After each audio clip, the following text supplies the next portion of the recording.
رب اشرح لي صدري ويسر لي أمري واحلل عقدة من لساني يفقه قولي. رب زدني علما، اللهم فقهنا في الدين، اللهم بارك لنا في أوقاتنا، اللهم أخلصنا لوجهك الكريم. يا رب لك الحمد كما ينبغي لجلال وجهك ولعظيم سلطانك. أعوذ بالله من الشيطان الرجيم. بسم الله الرحمن الرحيم. يسألونك عن الأنفال، قل الأنفال لله والرسول،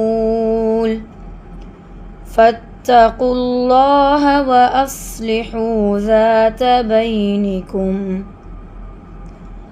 وأطيعوا الله ورسوله إن كنتم مؤمنين. إنما المؤمنون الذين إذا ذكر الله وجلت قلوبهم، وإذا تليت عليهم آياته زادتهم إيمانا وعلى ربهم يتوكلون. الذين يقيمون الصلاة ومما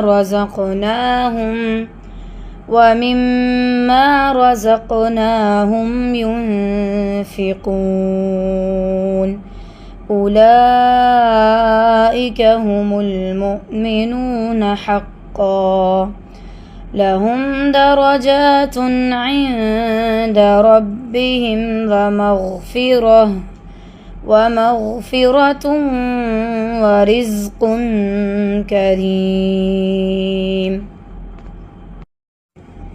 كما أخرجك ربك من بيتك بالحق، وإن فريقا من المؤمنين لكارهون،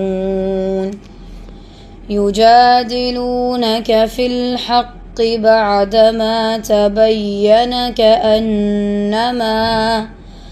كأنما يساقون إلى الموت وهم ينظرون. وإذ يعدكم الله إحدى الطائفتين أنها لكم، وتودون أن غير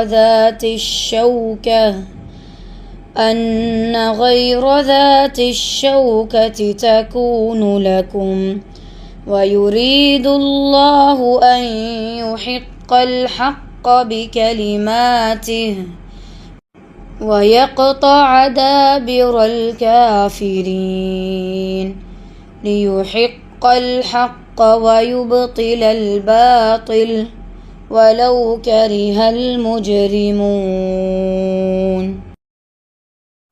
إذ تستغيثون ربكم فاستجاب لكم أني ممدكم ب1000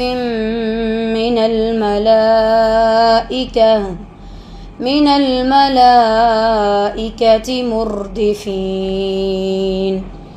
وما جعله الله إلا بشرى ولتطمئن به قلوبكم، وما النصر إلا من عند الله، إن الله عزيز حكيم.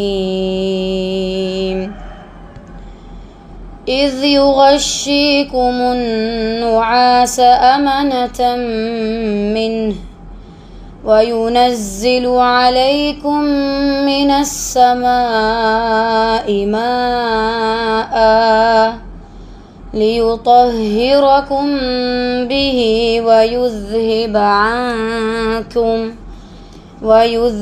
عنكم رجز الشيطان